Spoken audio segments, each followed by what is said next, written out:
So yesterday we discussed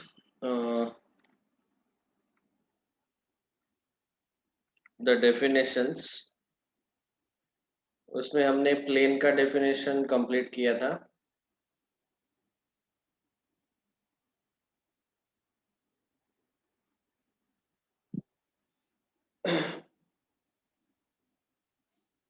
और ये 4-5 notes भी लिखे थे.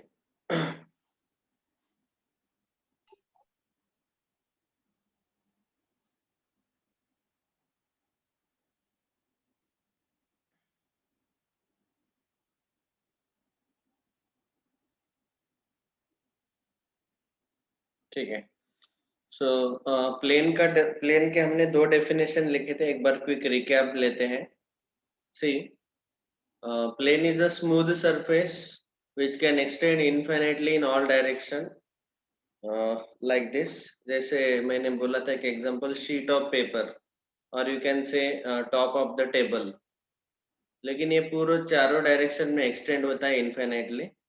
दूसरा डेफिनेशन ये एक्चुअली 12th स्टैंडर्ड में दिया है. Plane is that surface on which if we take any two points then the segment joining any two points lie on that surface only.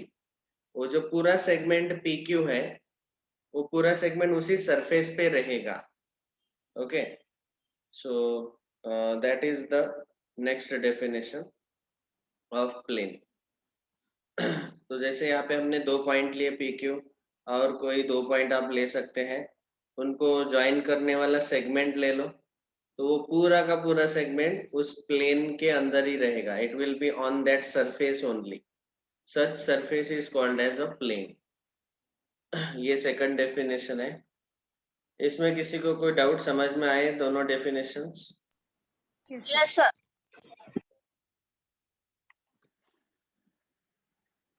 अभी हमें आज डिस्कस करना है एक्चुअली इस चैप्टर का main content. That is Euclid's axioms,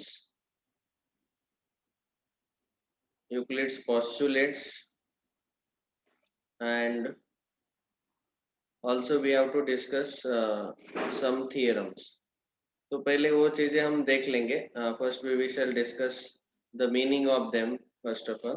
तो अब तक हमने ये डेफिनेशन देखे.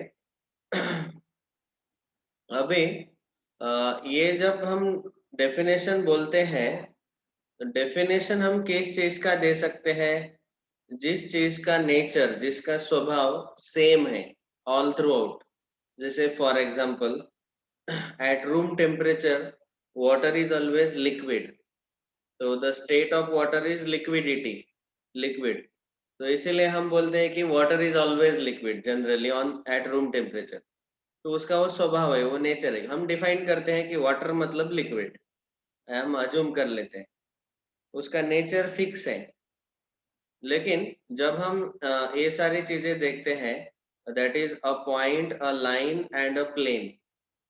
पॉइंट, लाइन एंड प्लेन, ये तीनों का हमने जो डेफिनेशन देखा वो एक्चुअली एग्जैक्ट डेफिनेशन नहीं था. ओके. क्योंकि उनका नेचर एक्चुअली स्पीकिंग फिक्स नहीं है. उनका जो स्वभाव है वो फिक्स नहीं है. पॉइंट के बारे में मैंने ऑलरेडी आपको बताया था कि point can be drawn like this, very big thick, और we can also draw it like this very thin. उसका नेचर फिक्स नहीं है. ओके. लाइन का भी वैसे ही. लाइन हम ये ले सकते हैं लेकिन उसको हम डिफाइन नहीं कर सकते. ओके. ऑफ कोर्स दोनों टाइप के line, curved line as well as straight line, we can not define it. And similarly the plane. Okay. so all these three are actually undefined terms. they do not have proper definition. तो अब तक हमने क्या देखा?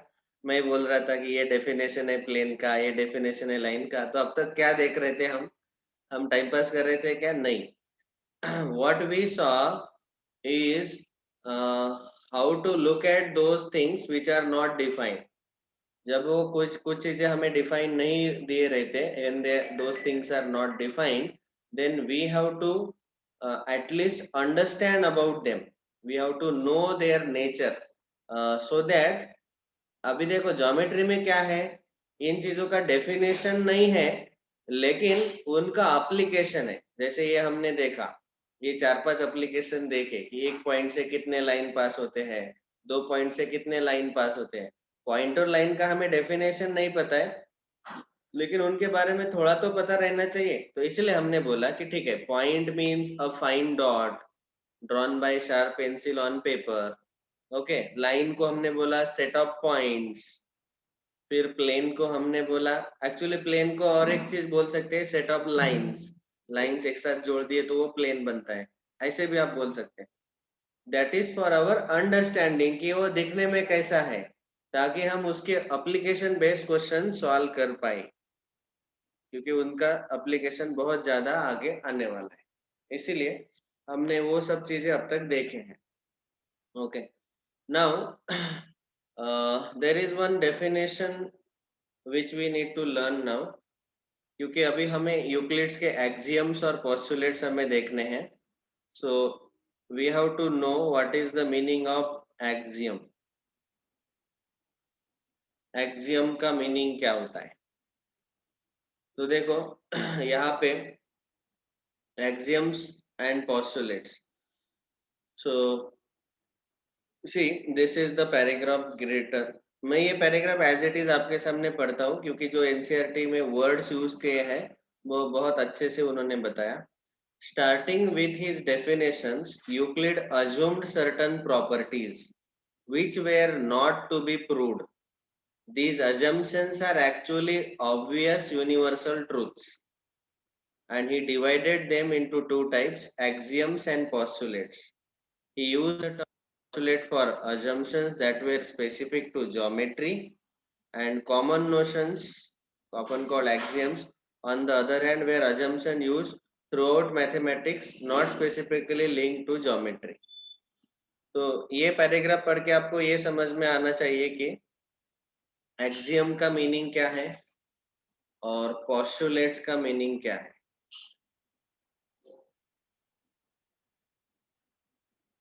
So axioms are, actually speaking, what? Axioms are certain assumptions. हाँ, उसने assume किया कि ये ट्रू है, ऑब्वियस यूनिवर्सल ट्रूथ, उसको किसी भी प्रूफ का जरूरत नहीं है। That's all. तो एक्सियम एंड पोस्टुलेट दोनों का डेफिनेशन एक ही है, लेकिन वो जब हम वर्ड यूज करते हैं तो सबसे पहले कि एक्सियम जो है वो खाली वो पूरे मैथ्स में हम यूज करते हैं, वेदर इट इज अलजेब्रा और ज्योमेट्री और any other branch of maths. But postulates हम ओनली ज्योमेट्री में यूज करते हैं, तो इसीलिए इसको ब्रैकेट में मैं लिखता हूँ ओनली इन ज्योमेट्री। खाली ज्योमेट्री में यूज करते हैं। और axioms we use all throughout mathematics, सारे मैथमेटिक्स में, all throughout maths we use axioms. और दोनों का डेफिनेशन एक ही है, that is obvious universal truths, obvious universal truths which need not be proved, जिनको प्रूव करने का जरूरत नहीं है, are called axioms। यही डेफिनेशन पोस्टुलेट्स का ही रहेगा, सेम डेफिनेशन जो है ये पोस्टुलेट का भी रहेगा। फर्क इतना है फर्क इतना है कि पोस्टुलेट हम ज्योमेट्री में यूज करते हैं, axioms we use in all throughout maths. ठीक है, what was this chat? Marathi में क्या है? ओके ओके,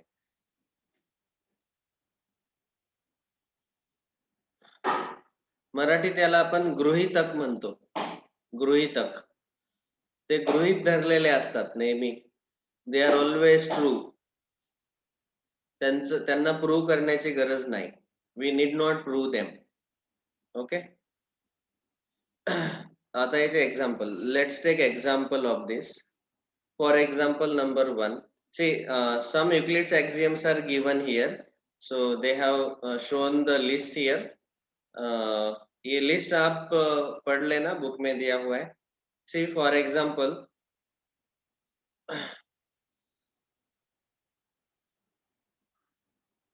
देखो, things which are equal to same thing are equal to one another.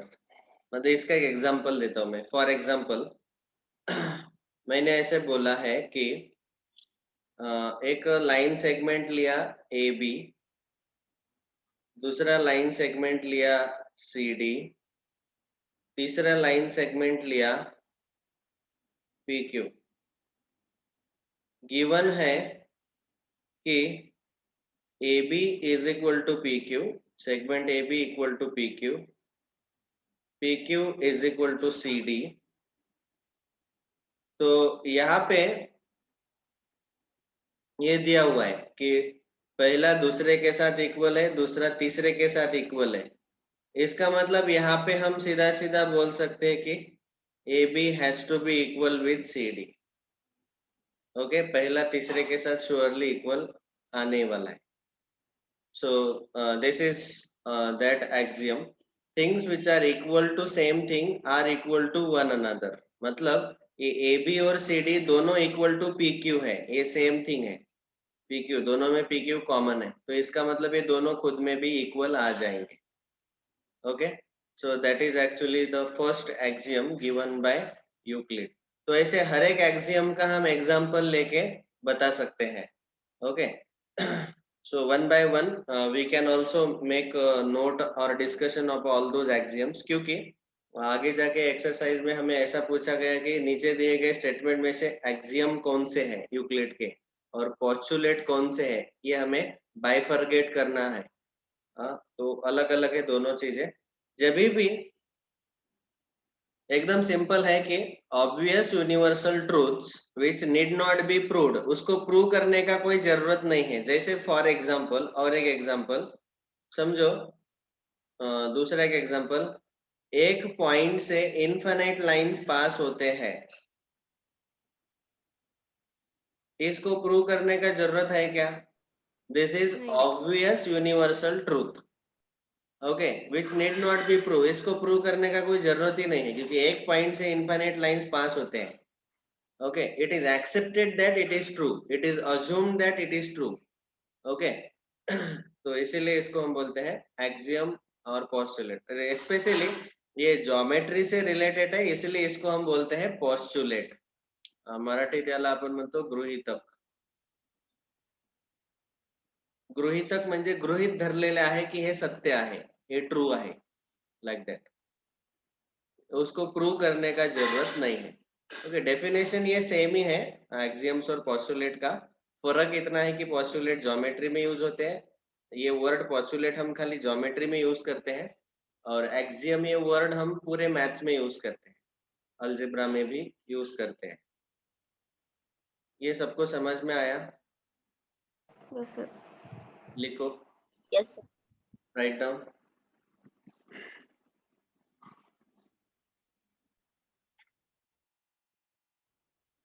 Completed, sir. Sir, what is that you written example? Example में बस इतना लिखो, A B equal to P Q, P Q equal to C D, therefore A B equal to C D. ये segment पहला तीसरे के साथ equal है, दूसरा भी तीसरे के साथ इक्वल है, तो ये पहला दूसरा भी इक्वल आएगा. ऐसे समझा? Of course segment means line segment.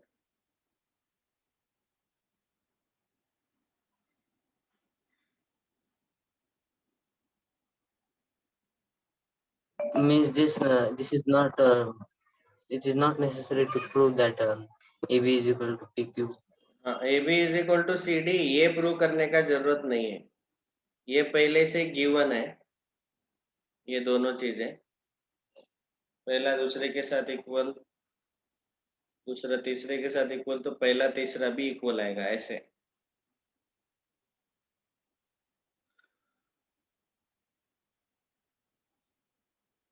Okay, is it completed? Yes, sir. ठीक है, तो एक्सियम्स पोस्टुलेट अगर समझ में आया, तो अभी यूक्लिड के कुछ एक्सियम्स है,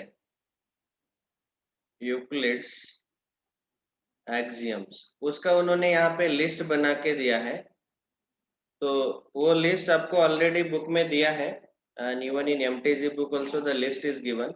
मैं इसका एक एक एग्जांपल बता दूं। Things which are equal to same thing are equal to one another. समझो, फॉर एग्जांपल इसका एग्जांपल बता देता हूँ। जो पहला एक्सियम है, जो चीजें समझो A is equal to B, C is equal to B, A B के साथ इक्वल है और C भी B के साथ इक्वल है, इसका मीनिंग है कि A और C ये दोनों इक्वल आने ही चाहिए। तो ये है, इसका एग्जांपल बताया मैंने कि things which are equal to same thing, ये दोनों चीजें A और C दोनों किसके बराबर है? B के बराबर है। They are equal to B, that means themselves A and C should be equal, ये दोनों भी इक्वल आने चाहिए। ये एक्सियम है। एक्सियम मतलब इसको प्रूव करने का जरूरत नहीं है, सीधा सीधा हम बोल सकते हैं कि ये ट्रू आएगा, हमेशा ट्रू रहेगा, इसको प्रूव करने का जरूरत ही नहीं है। Okay, second, if equals are added to equals the wholes are equal. मतलब समझो, मैंने दो नंबर लिए A इक्वल टू बी और दूसरे दो नंबर लिए C इक्वल टू डी। जब मैं ये दोनों इक्वल नंबर ऐड करता हूं, ओके, ये दोनों इक्वल नंबर ऐड करता हूं,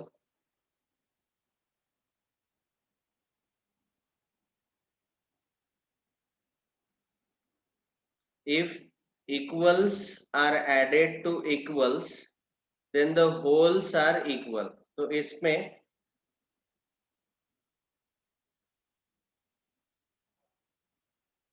हाँ, यूक्लिड ये साइंटिस्ट का नाम है बेटा।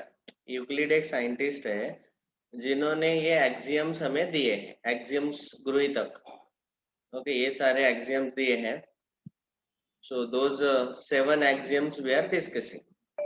यूक्लिड का कोई मीनिंग नहीं है, it is the name of mathematician. अभी देखो यहाँ पे हमने अगर लेफ्ट हैंड साइड A और C इन दोनों का एडिशन लिया तो वो आएगा right hand side B plus D के बराबर।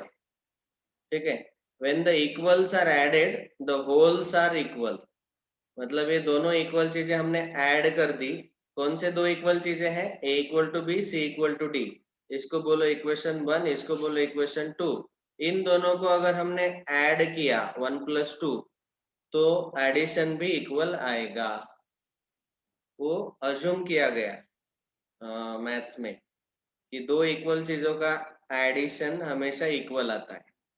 ऑफ कोर्स ऐड करते हो ऐसे ऐड करना है, left hand side with left hand side, right hand side add with right hand side. A plus C is equal to B plus D.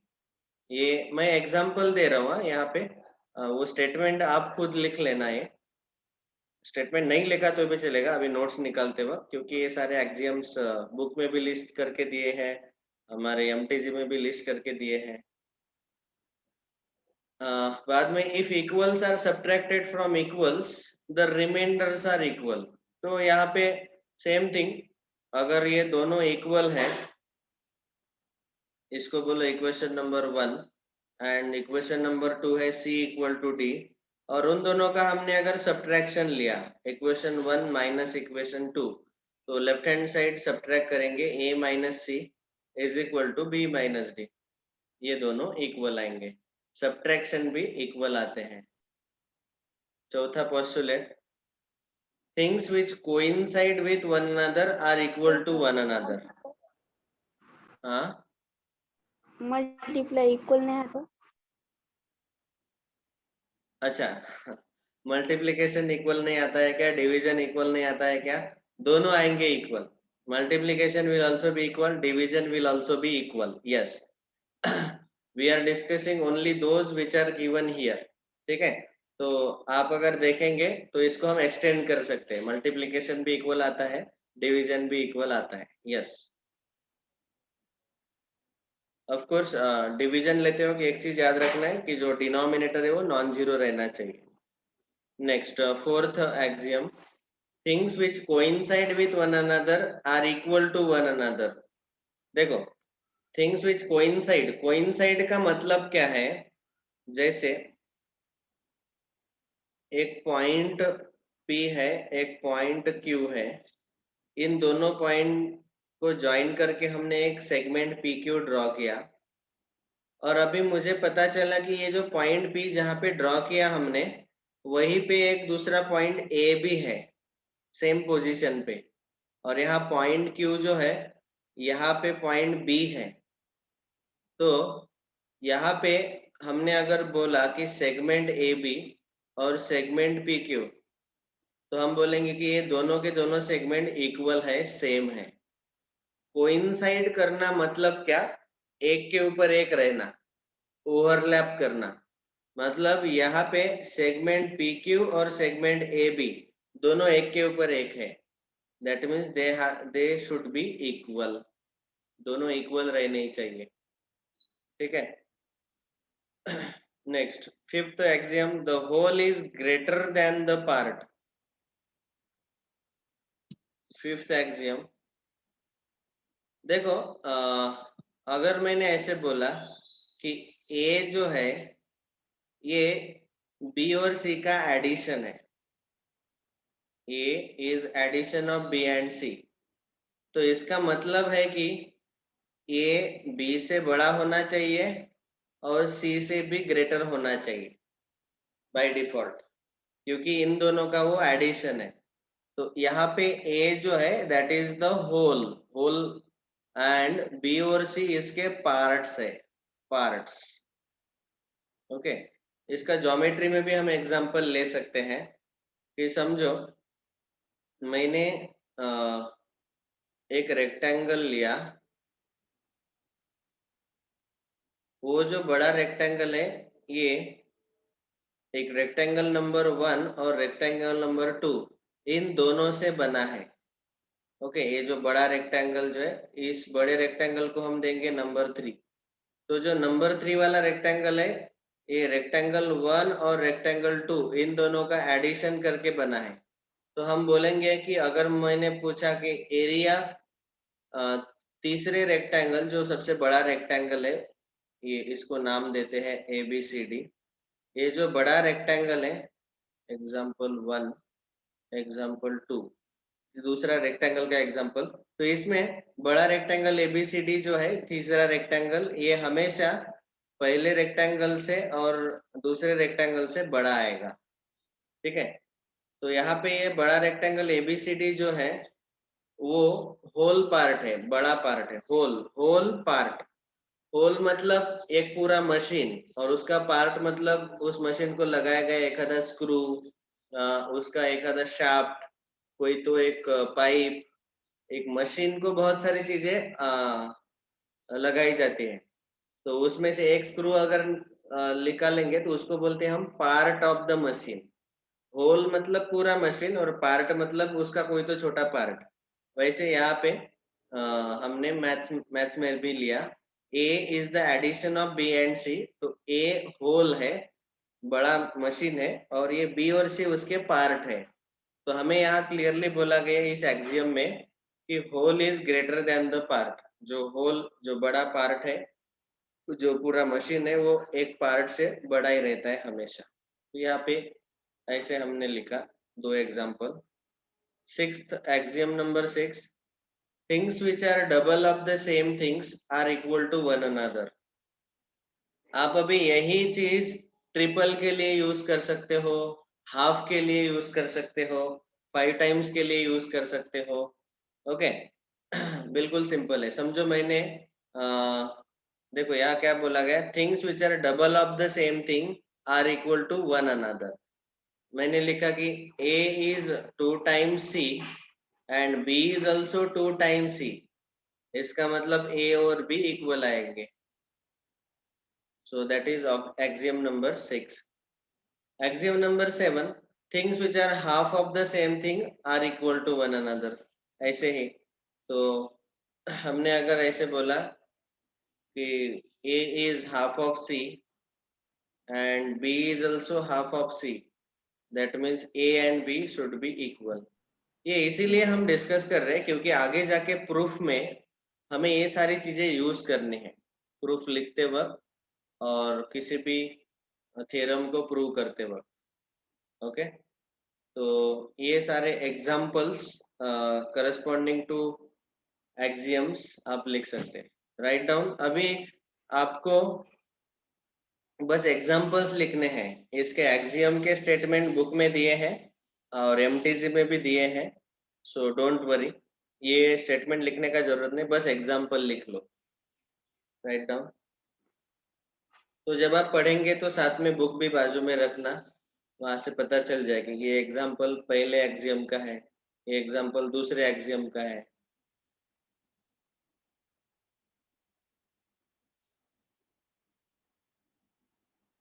Sir इसके बाद कुछ नहीं लिखना, एग्जाम. बस आप एग्जांपल्स लिखो नंबर डाल के, नंबर 1, नंबर 2, नंबर 3, नंबर 4, 5, 6.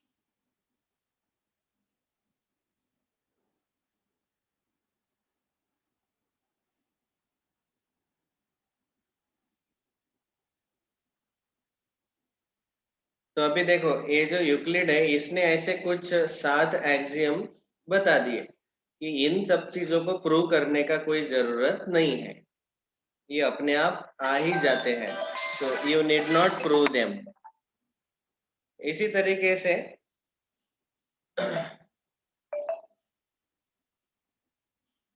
हमें ज्योमेट्री में बहुत सारे एक्सियम्स लेने रहते हैं, तो ज्योमेट्री में उसको हम बोलते हैं पोस्टुलेट्स. एक्सियम्स को बोलते हैं हम पोस्टुलेट. तो अगला हम देखेंगे यूक्लिड ने कौन कौन से पोस्टुलेट बताए.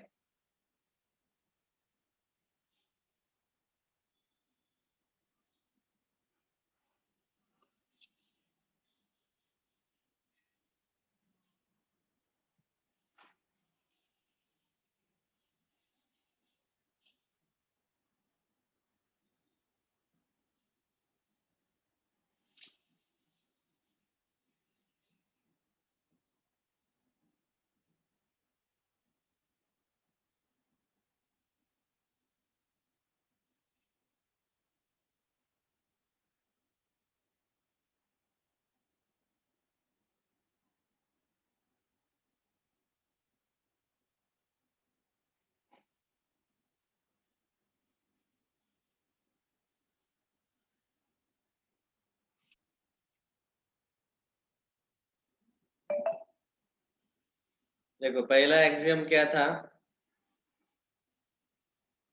अगर कोई दो चीजें किसी एक चीज के साथ इक्वल है तो वो दो चीजें अपने आप इक्वल हो जाएंगे. Okay, if two things which are equal to the same thing are equal to one another, a equal to b, c equal to b, इसका मतलब a equal to c. दूसरा, if equals are added to equals wholes are equal, ये दो चीजें equal दिए हैं ए B और C D, उन दोनों को ऐड किया हमने तो एडिशन भी इक्वल आएगा दोनों का. ये दोनों इक्वल है तो दोनों का सब्ट्रैक्शन भी इक्वल आएगा. जो दो चीजें कोइंसाइड करते हैं, एक के ऊपर एक रहते हैं, वो हमेशा इक्वल रहते हैं. ओके, बाद में होल जो है वो हमेशा पार्ट से बड़ा रहता है. हाँ, ये इन दोनों का एडिशन है तो इसलिए ए बी से और सी से बड़ा रहेगा. वैसे यहाँ पे तीसरा रेक्टेंगल ये पहला और दूसरे रेक्टेंगल से बड़ा है, इसीलिए उसका एरिया ज्यादा रहेगा. बाद में 6 क्या है कि दो नंबर किसी एक नंबर का डबल है, सी के डबल है ना ये दोनों, तो इसलिए ये दोनों खुद में इक्वल आएंगे. आप यहाँ पे डबल की जगह ट्रिपल ले लो, 4 टाइम्स ले लो, 5 टाइम्स ले लो, एज मेनी टाइम्स, और हाफ भी लेंगे तो वैसे ही वो दोनों नंबर खुद में इक्वल आ जाएंगे. ये 7वां लिख लो.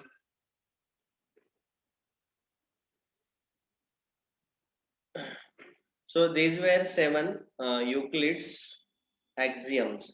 Axioms मतलब पूरे मैथ्स में वो यूज होते हैं, वो खाली ज्योमेट्री में नहीं यूज होते। अभी अगला हमारा हेडिंग है यूक्लिड्स पोस्टुलेट्स। पोस्टुलेट्स मतलब ऐसी चीज है जो ज्योमेट्री में अज्यूम की गई कि वो ट्रू है और उनको प्रूव करने का जरूरत नहीं है। ठीक है। सो ये 7th लिख लो fast. a equal to half C, b equal to half C, a equal to b। Written, sir. Euclid's postulates, तो यूक्लिड के 5 पोस्टुलेट यहाँ पे दिए हैं। पोस्टुलेट मतलब एक्सियम ही, लेकिन उसको हम ज्योमेट्री में एक्सियम को पोस्टुलेट ये नाम देते हैं। ओके, पोस्टुलेट मतलब पॉसिबली ट्रू रहेंगे, 100% ट्रू रहेंगे, उनको प्रूव करने का जरूरत नहीं है, पोस्टुलेट। ओके। तो पहला postulate number 1, a straight line may be drawn from any one point to any other point। बिल्कुल सिंपल है। पोस्टुलेट नंबर 1, मैं इसको P1 बोलता हूँ। समझो मैंने एक पॉइंट लिया A, दूसरा पॉइंट लिया B, इन दोनों पॉइंट से पास होने वाला स्ट्रेट लाइन हम ड्रॉ कर सकते हैं। ओके, सो ये याद रखना है, ज्योमेट्री में आपको कोई कभी भी 2 पॉइंट दिए हैं तो उनमें से पास होने वाला एक स्ट्रेट लाइन हम कभी भी ड्रॉ कर सकते हैं। A straight line may be drawn from any one point to any other point। ये 1 पॉइंट मतलब पहला पॉइंट A और दूसरा पॉइंट B। ओके। दूसरा पोस्टुलेट, ऑफ कोर्स इसी का यूज करके उन्होंने कुछ और चीजें इसको एक्सटेंड कर दिया है इस पोस्टुलेट को। Given 2 distinct points there is unique line that passes through them. तो अगर हमने ऑलरेडी लिखा है इसलिए मैं ये अभी डिस्कस नहीं करूंगा कि एक पॉइंट से इन्फिनिट लाइन पास होते हैं, दूसरे पॉइंट से इन्फिनिट लाइन पास होते हैं, लेकिन अगर हमें 2 पॉइंट दिए हैं तो उनमें से एक ही लाइन पास होता है। ये हमने ऑलरेडी डिस्कस किया है। Postulate number 2, a terminated line can be produced indefinitely। मतलब मुझे अगर एक लाइन सेगमेंट दिया है, लाइन सेगमेंट मतलब टर्मिनेटेड लाइन। ओके, ये टर्मिनेटेड है, इसको स्टॉप किया है, लेकिन इसको हम एक्सटेंड कर सकते हैं ऐसे इनडेफिनेटली। मतलब कि जब भी आपको सेगमेंट दिया रहता है वो हमेशा लाइन का पार्ट रहता है। ओके, एक लाइन यल है, उसका एक छोटा सा टुकड़ा जो पीस है, ये ए से बी तक, ये है सेगमेंट। तो सेगमेंट देखते वक्त आपको उसके पीछे एक स्ट्रेट लाइन दिखना चाहिए। ओके, वो इनविजिबल लाइन है, वहां पे लाइन रहता है लेकिन उसका हमने थोड़ा पार्ट लिया। सेगमेंट मतलब लाइन का ही एक part. Okay. Postulate number 3, a circle can be drawn with any center and any radius। जब भी हम बोलते हैं circle, a circle is given to us, तो आप सर्कल का सेंटर यहाँ पे ले लो और रेडियस, फॉर एग्जांपल सर्कल का सेंटर यहाँ पे लिया हमने O और रेडियस लिया OP 4 सेंटीमीटर। यही सर्कल मैं यहाँ पे ड्रॉ कर सकता हूँ। ओके, उसका सेंटर और रेडियस हम कहीं पे भी ले सकते हैं, there is no problem. Centre O and OP radius 4 centimetre. ठीक है, we can draw a circle with any centre any radius. Radius भी बदल सकते हैं क्योंकि हमें बस उसके प्रॉपर्टी डिस्कस करने। All right angles are equal to one another. दोनों एंगल 90 डिग्री है तो दोनों इक्वल आते हैं। तो ये 4 पोस्टुलेट अभी हमने डिस्कस किए। 5वां पोस्टुलेट जो है वो हम कल डिस्कस करेंगे।